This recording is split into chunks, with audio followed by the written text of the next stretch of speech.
My name is Barbara Mulvihill, and today I'm talking with Doug Mackey. Today's date is May 10th, 2018, and we are in the Campbell Room of the Salina Public Library. Mr. Mackey, could you please state your full name? Doug Mackey. What branch of the service were you in? Army. Army, okay. And the highest rank you attained? Staff Sergeant. Staff Sergeant.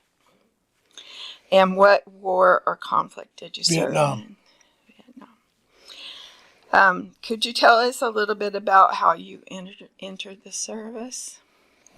Well, I got the wandering bug, wanted to go see the world. So I went to the recruiter and told him I wanted to get and go to see the world. He said, well, you got the Army, Navy, Marines, and the Air Force. The Air Force won't take till next week. The Marines aren't getting anybody in right now. And the Army's available, and you'll see a lot there. So I said, okay, Army it is. And what year was that? 1962. 1962. So you were in quite ahead of the Vietnam conflict. Yeah, well, about 3 or 4 years. Yeah. 3 or 4 years, yeah. Okay. Tell us a little bit about your service before Vietnam and then how you got to Vietnam. Okay, well, see, when I got into service, they sent me to Fort Dix, New Jersey for basic training. And then they sent me to Maryland to Aberdeen Proving Grounds for secondary training. And from there, they shipped me over to Korea, where I spent a year recovering vehicles and then into supply. And while in supply, I learned all the things that have to be. So when I left there, supply was my new MOS. Returned to the States and went to Fort Knox, Kentucky. Didn't like it there. I was there when they filmed the movie Goldfinger, but I wasn't able to participate because I was on duty. So then I was sent to New Jersey, Fort Monmouth. No, excuse me, not Fort Monmouth. I went to New Jersey to a company that was just starting up. I was there beginning to make up the supply room, but then they sent me up to Fort Drum, New York. At that time it was Camp Drum. And up there I was taking care of the people who were working up there for the same unit. While there, I got orders to go to Italy, where I went for 2 years. And I served over there in supply and also in the motor pool, working with the locals, and got to know a lot of them, got to speak a little language, got invited to their homes.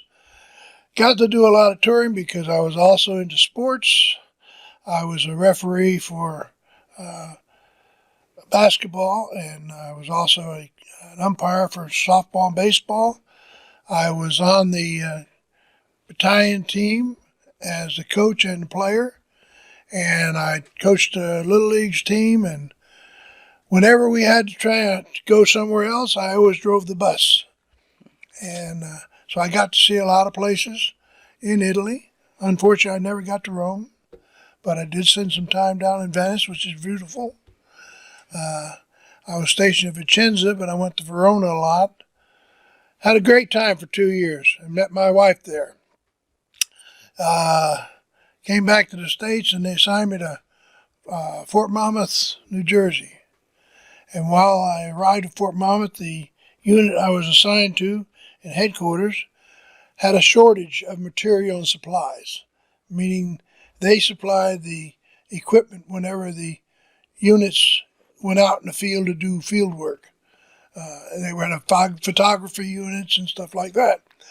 So I was given the job of resupplying everything that we didn't have. So I was given a big old truck and a couple guys and sent down to I went down to Fort Dix, were my old stomping grounds. I knew that they had there what I needed. And I negotiated with the supply sergeants and the training NCOs and the mess sergeants, and I got all the supplies we needed. And I was suddenly a hero in that unit. Mm-hmm. But then the commander and the first sergeant both transferred out, and I got new commander and new sergeant, and they didn't know anything about what I had done. So one day I was caught sleeping in because I had my supply room all taken care of. And since I was working nights, I slept in most days for a couple hours. Anyway, I got caught. And they wrote me a letter of reprimand. And I was not very happy about that, so I tore up the letter of reprimand and I attached it to what I call a 1049, which is a request for transfer. And I said, send me to Vietnam. And that's how I went to Vietnam. Wow. That's it. That's quite a story. Yeah. What year was that? That was in 68. 68. Okay. And tell us about your arrival in Vietnam and then what you did there. This could be a little lengthy. Okay. Yeah, we're ready. I arrived in Vietnam in Class A uniform khakis at that time. It's the last time we wore them till we returned home. But I was assigned to a unit that was establishing a supply point for people coming in to Vietnam and going other places, but needed what we call TA-50. It's sleeping bags, helmets, stuff like that. Not weapons, but everything else but that a soldier would need. And we set this up in one of the buildings, and the troops would come through, pick up all their supplies, go out the other side, and get on a bus or truck and head out. And from there, I was working at the what's called, I guess, the unit supply store, where they have pencils, papers, soap, things like that. That each unit comes to get them there. I can't remember what they call Class 6, but I always thought that was a liquor store. And I worked the night shift there, and I had a crew of 10 people that worked there. And what we did, we bring in these containers called Connex containers, and we'd empty them and put them in the storeroom, store everything. Well, as I say, I worked nights, and things happen at night that don't normally happen during the day. And one night I discovered there was a little more action going on than I knew about. Apparently they were bringing young ladies in from the town nearby and setting up cots in the Connex containers and inviting the troops over. Oh my goodness. And I asked them how they got them in, and one of the funny things was they would put them in a tank truck inside where the water and everything would normally be, and then come through there and then open it up and then they'd climb out. So let me interrupt just a second. I don't think I caught where you were at in Vietnam. That's Long Binh. Long Binh. Yeah, that's where I was Just at that wanted to time. make sure I knew. Yeah. And from there, I got so bored with it, I asked to be transferred again to something else. So I was given choices, and one of the choices was a place called Vung Tau. And I don't like to talk about that because Vung Tau was an R&R center in country, and it was also an R&R center for Charlie. So and a lot of people wanted to go there, but I was stationed there. And I was stationed there with what we call a Mike Boat Company. And a Mike Boat Company they go out and meet with the LSTs, landing trips, and they get their supplies and bring them in to shore because the bigger boats can't get to shore. So these guys would go out there and pick up the supplies, or they might take supplies down the Delta or somewhere else along the rivers. And my job was to keep them happy. So one of the things that they really liked is to have conveniences on the boats. And one of the conveniences they wanted was a toilet, because these were boats that were small and they didn't have anything on them. So the boys wanted toilets. And I went over to the reclaim area and found toilets for all the boats, and then wood to build a hooch and a cover so that they could set them up there and be in privacy underwater. Mm-hmm. That was one of my accomplishments there. While there, I also worked in the entertainment club as an MA, and kept quiet in the clubs when people got a little drunk and got a little overzealous, I'd say. What's an MA? Master of Arms. Master of Arms. Yeah. More like a bouncer. Okay. Anyway, from there, I got an inspection of my supply room, which came up perfect, so that the headquarters company decided they wanted me to move up there and take over the headquarters supply. And so I did. But then the unit that they moved into moved back to Long Binh. So I left Dong Tao and went back to Long Binh. Well, while I was at Long Binh, of course, the people who were in Vung Tau had never come under any kind of attack, had never experienced any kind of the war because nothing went on down there. It was on the beach. It was a laid back area, so they hadn't experienced the trauma of war. When we got back to Long Binh, we were we were placed in a unit area that was next to the ammo dump. And at night, and during the day, but at night mainly, Charlie would lob mortars into the ammo dump because they knew where they were and was trying to make ruin them. Anyway, the first night it happened, the siren went off and everybody got nervous. And outside of our barracks, we had a Quonset hut, which was used with sandbags around it as a shelter, kind of like a tornado shelter. And the first night it happened, why, everybody went out there and they're in there and they're nervous, they're shaking, they're scared, they don't know what to do. And since I had been there before and knew what was going on, of course, I walked out of my hooch and I had a bottle of whiskey in one hand. I was wearing light blue shorty pajamas and a helmet, and I stood up in front of them and I said, "Hey guys, don't get nervous, let's get outside." And I put them all outside, lined them up along the shelter. And I stood there while they were dropping whatever they were dropping that day. And I told jokes for the better part of an hour, anything I could think of, and entertained them and kept them quiet, kept them calm, relaxed them a little bit. So when siren all cleared, they all went back to bed. Everything was fine. Next day, I got called into the CO's office, and he said, "I don't know whether I should court-martial you or pin a medal on you for what you did last night, but let's not do it again." And so I said, "Okay, well, fine." And then it got close to my time to leave, and just before I was ready to leave, I decided I wanted to go back to Vung Tau to visit some old folks that are still down there.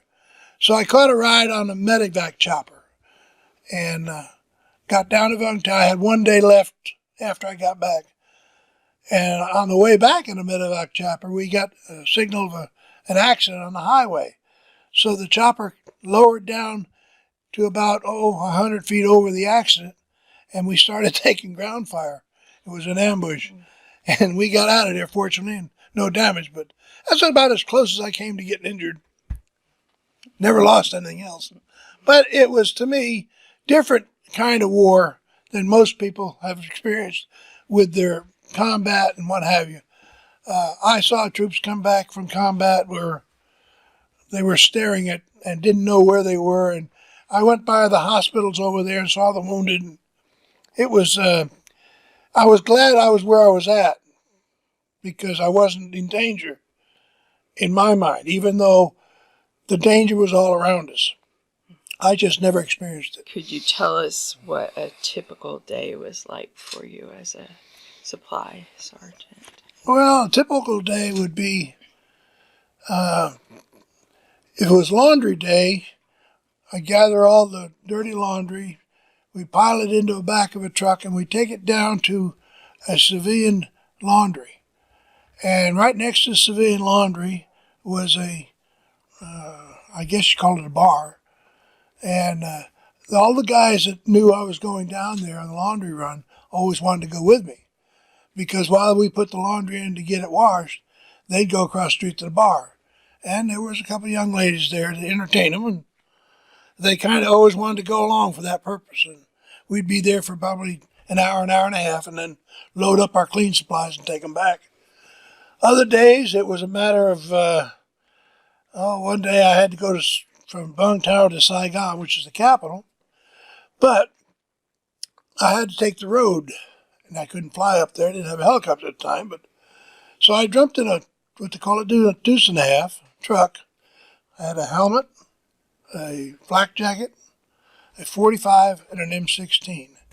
And I was alone. And I drove from Vung Tau to Saigon, which is about the distance of here to Topeka, through enemy territory. Because the roads were not secure. And in fact, while I was doing this, one place I entered was the Australians were clearing the area because there'd been some action there the night before. And they just waved me through, and I went, and I didn't stop for anything. Then another time with supplies, I got on the Mike boat and we went to Saigon. And as we're going up the river, we took fire from one of the inlets. And I was in a head boat, and the guy in the tailboat was telling me that he was getting fired on. What were they supposed to do? And I said, just return fire. They had machine guns, and they returned fire. We just kept going. We got up to Saigon, and one of the things we needed was a generator mounted on a trailer. Well, I had a legal request for one, and I took it in, and the guy said, we don't have any more. We're out. There's only one left, and it's on that convoy of Korean troops going out shortly. And I said, well, if you'll sign this request, I'll take care of it. He signed a request. I got my men together. We went in there with the truck. We hooked it from where they had it, hooked it on ours, and took off. Took it on, put it down in the boat, and away we went. And, of course, I imagine there was some flack afterwards, but I never caught any. Then another day might be there were troops down in the Delta that needed supplies. And so the Mike boats would be down there supplying, but they needed ammunition and weapons. So I was with this major, and we got a helicopter. We went to Saigon. We loaded up with ammunition and machine guns, and we flew down to the Delta to meet the Mike boats. And when we got there, we just hovered over the boats, handed the stuff out the windows, and took off. Kind of shaky at the time, but we were very fortunate. We didn't encounter any trouble. Another day might be simply going to the reclaim yard looking for things that people were requesting, like the toilets. Another time might be, for me, I was taking a course in accounting, so I would do some accounting work while I was in my idle time. But I was in an area which was very much secure, I would say. I was close to the air base. I met a lot of guys from there. Met a lot of guys from the other units because we had a restaurant right there on base that served a Thai cuisine, I guess you'd say. So we'd go there because it was very cheap. You could have a whole meal for $1. Then at night, why, sometimes we'd hit the clubs, or they had little places set up every unit. It seemed like they had a little bar set up in the unit. Now, a bottle of Chivas Regal at that time there cost $1.80. Now, today you can't buy it for $35. But the drinks were 10 cents a piece. So it wasn't hard for you to get inebriated in a hurry if you wanted to. And believe me, there were a lot of guys that it wasn't the combat that scared them, it was the threat of being attacked or the threat that something might happen. Because they kept hearing stories from people who'd been in combat of what it was like. And so they unwind at night, and many times they got out of hand, but not myself. I stayed pretty good that way.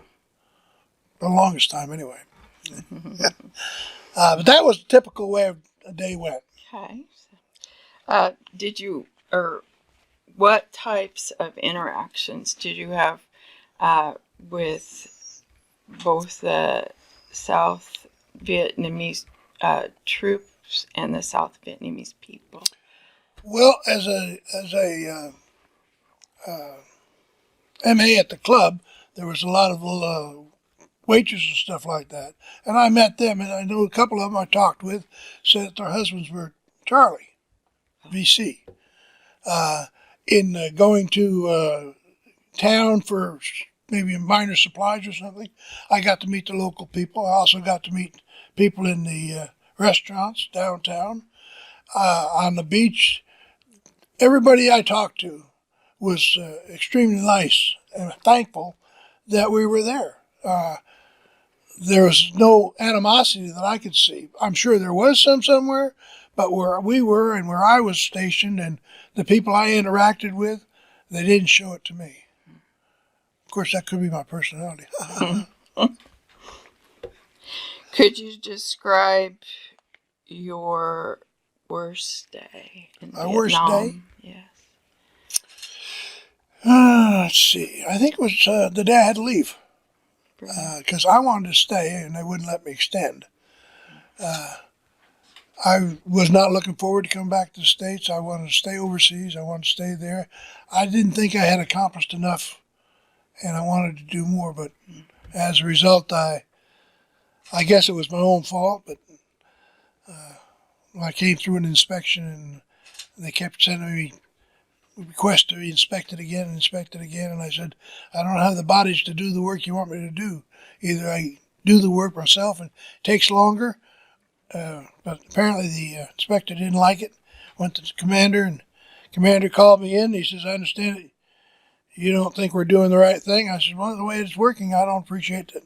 Anyway, the next thing I know, I was relieved of the supply room, and all I did was monitor the amount of people going in to meals. And that was for the last week I was there. Wasn't any fun.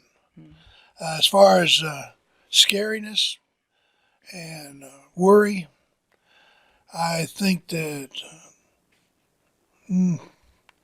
I guess when I was in the reclaiming yard one day, a mortar dropped right in front of my truck, and they were dropping him on the ammo dump, but they were coming up short. And so I just put the truck in neutral, turned the ignition off, and jumped out of the truck and got in the ditch. And that was probably the closest, because I saw two more mortars drop within 100 yards of me. But that was the closest I came to being involved, and it was scary. Well, on the other hand, could you describe the best day you had in Vietnam? Yeah, that was the day I got promoted. I got promoted to staff sergeant, and at the club where I was working, they threw a big party, but it wasn't only for me. There was a SEAL team that was barracks close by, and whenever they had a promotion, one of the things they did was wake whoever it was, wake him up, and then they would make him drink till he was totally out of it, and they would put the stripes on by hitting him with a fist, knock him on his arm, and that everybody got the hit, and they didn't play fun, they didn't hold back. So when I got promoted, they were in there, and they said, well, we do it, let's do it to you. I had a very sore arm when I got done with that, but I had fun, and I really enjoyed it. It was great to be promoted.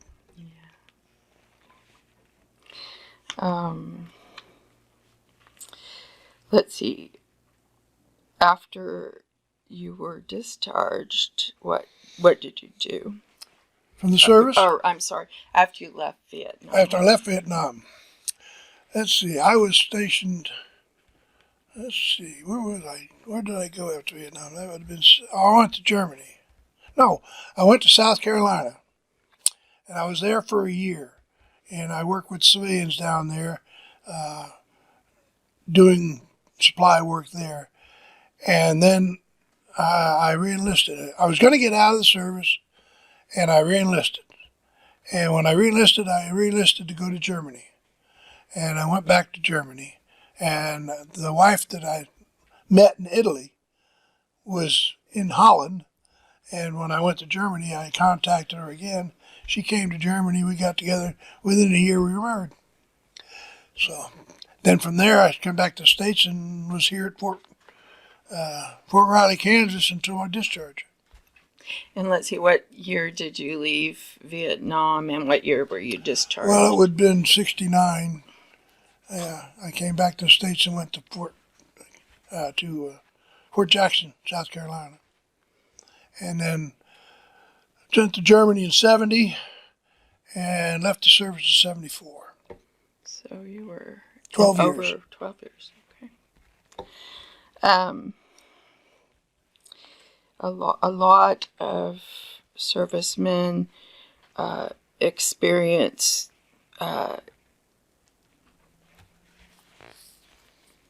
negative feedback from a lot of people when they came home from Vietnam. Did you experience any I of didn't. that? Of course, I came to a military area, so we Yeah. didn't experience as much. But I saw a lot of news reports about it. But I personally never got spit on or looked at wrong or talked about, because, like I said, I was in the military area, and when you're in the military area, you don't get the same. Mm-hmm. So, no, I didn't experience that. Did you have any after effects from being in Vietnam? You know, I didn't ever have any other normal dreams, but they weren't nightmares or anything like that. I didn't suffer post-traumatic stress, or not that I can think blame for that, but I don't have any illnesses or Mm-hmm. anything that I'm being treated for it. Okay. What was there anything else that you wanted to share about your Vietnam experience? Well, the only thing I'd like to share is that if the people who encounter people that were in Vietnam, and not everybody was on the front line and in the jungle, but those that were, you got to give them credit, because they had a heck of a life, and I don't envy them the fact that I didn't get there. What I saw was enough for me, and I saw a lot of troops that never saw combat come back, and I won't say they lied, but they stressed the truth about what they did over there. Now, if you were in combat and you saw people getting killed and you saw people being maimed, I'm sure you didn't want to talk about it. Mm-hmm. And a lot of them are still that way, and I don't blame them. Mm-hmm. I wouldn't have. How would you say your Vietnam experience changed your life, and how has it either benefited or detracted from your life since you left the service? Well, I guess you'd say I have a lower stress level now, because I don't fear dying. I don't think there's anything that's going to happen to me that isn't ordained some way. I do things with a purpose, that tomorrow is tomorrow, today is today. If I can't get it done today, I may not get it done tomorrow, because I may not be here. But I'm not worried about it. And for being the age I am, I think that I'm pretty lucky, because there's a lot of my folks of my age are passing away every day. And some of them from Vietnam. The one thing I do have is I have a connection with a unit that I was in Italy with, and I've got a roster of people on there that I served with, and some of them aren't around anymore. Some of them went to Vietnam and lost out. So, Did you have something there that you wanted to well, share? I was just seeing. I wrote down a few things just in case you didn't ask me about them. Okay. I just, well, there's one little anecdote I guess I didn't talk about. When I arrived in Vietnam the first day, once we got settled into where we were going, I was an NCO, so I was put in charge of a group of men, and they were pouring cement sidewalks. And I was instructed that they were not to take their shirts off, and they were to keep their sleeves rolled down, and to wear a hat at all times. And at first I thought that's weird, because it was scorching hot. Temperatures, if they weren't 100, they were close to it. And so I did the detail, and I rolled up my sleeves. Well, at the end of the day, I knew why they had everybody covered up. I was scorched on my arms, burnt. And they said, yeah, the sun is different. You're close to the equator, you'll burn quicker. Don't go out in the sun without some sunscreen. Of course, those days, there wasn't much sunscreen. But the one thing they did do is they didn't take a jacket off. Now, I'm sure you've all seen movies where they're on the and they're on these outposts and they're topless, walking around. I can assure you they didn't go that way all the time.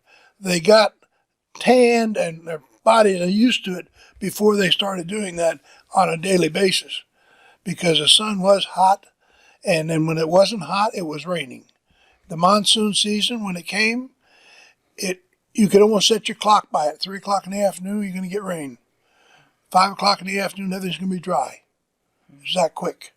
A lot of times when they had softball games and stuff planned, they were worried the fields were going to be wet. Well, it rained at 4:30, the fields were ready to play on. Mm-hmm. It was just that way.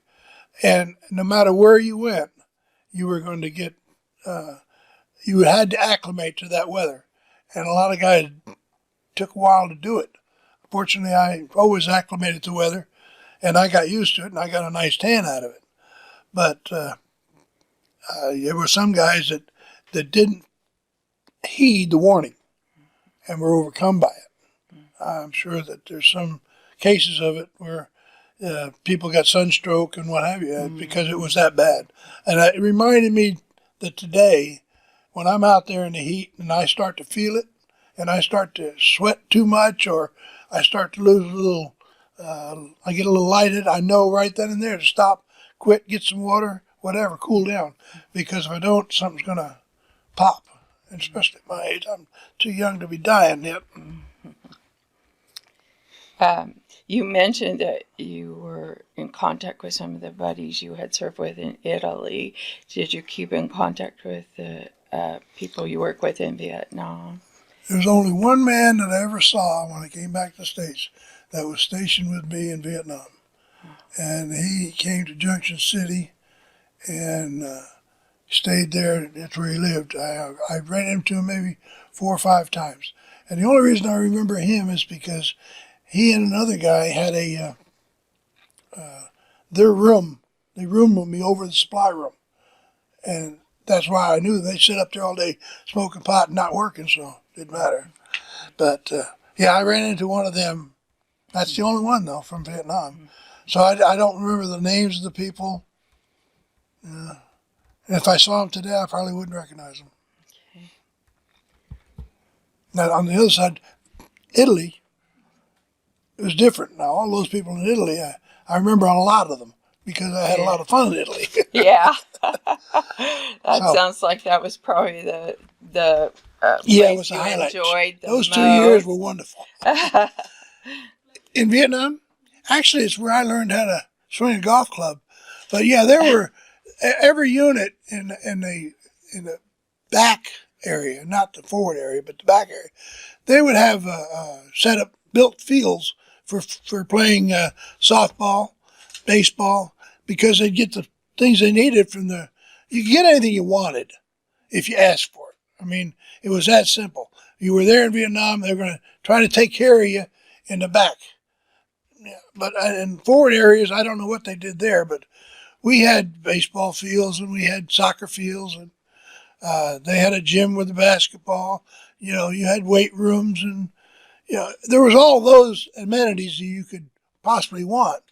And if there weren't, you just asked for them. I mean, like if we wanted to have a company party, we requisitioned 10 cases of beer. We did it, and I wanted to take pictures of it, but in the supply area where I was, the reclaim area, there'd be pallets full of beer out in the sun, boiling, and I thought surely they'd turn bad, but they would just take it and cool it any way they could possibly think of. I know some guys who used to take a waterproof bag, we call them, for putting your stuff in during the rainy months. And they put the beer in there and then take a fire extinguisher and it would cool the beer down. Yeah, that's imaginative. And everybody wanted little refrigerators or big refrigerators in their barracks. So it's one of the biggest things I had to scrounge up was refrigerators. I know in our units, but I don't know if anything you did that you wanted you could get, and it was very low cost or no cost at all. That was and being in supply, if you were any good, you knew where all the stuff was and how to get it. Because you see, if you lose something or if something gets broken, you just fill out a form and send it in, take it, throw it away, and they bring you a new one. It was that simple. Well, imagine, since you were behind the lines, that there was a lot of downtime that needed to be filled. Is that right? See, there's where the downtime you would think there would be, but in the rear area, that's where all your vehicles got repaired. That's where all your equipment got repaired, where your supplies were ordered, where your supplies were stored. There was a lot of work to do, and if you didn't have work, they'd make work. Because you had, like you said, you had to keep them busy. You had to keep people busy, because if you didn't, they'd find trouble. It's just that simple. If you idle hands, they will find trouble. And there wasn't any a lot of malingering that I saw, because everybody had something to do, and they knew they were there for a purpose, and they knew that they were supporting the guys up front. And so they did their job so that the guys up there could do theirs. That's basically what I saw.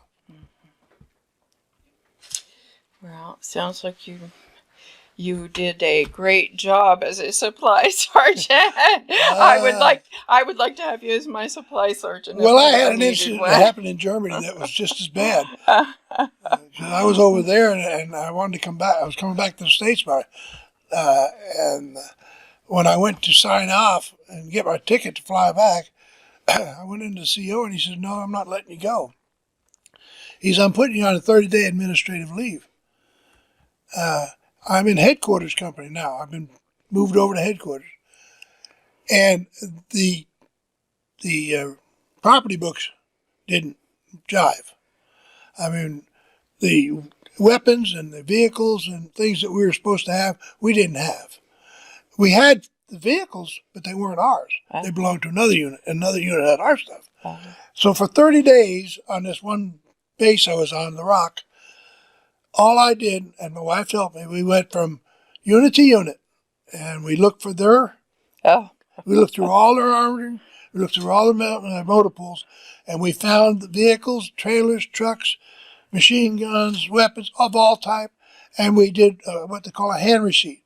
I'd write them a hand receipt for that and take it back, and if I had one of theirs, they'd write me a hand receipt for that. And for 30 days, that's all I did. That was a big job. Yeah, I probably recovered several $1 million worth of equipment. Wow. Wow. But that was because when training over in Europe, you'd go to a training site and you didn't have what you needed, you get it from the unit next door, but you forget to take it back.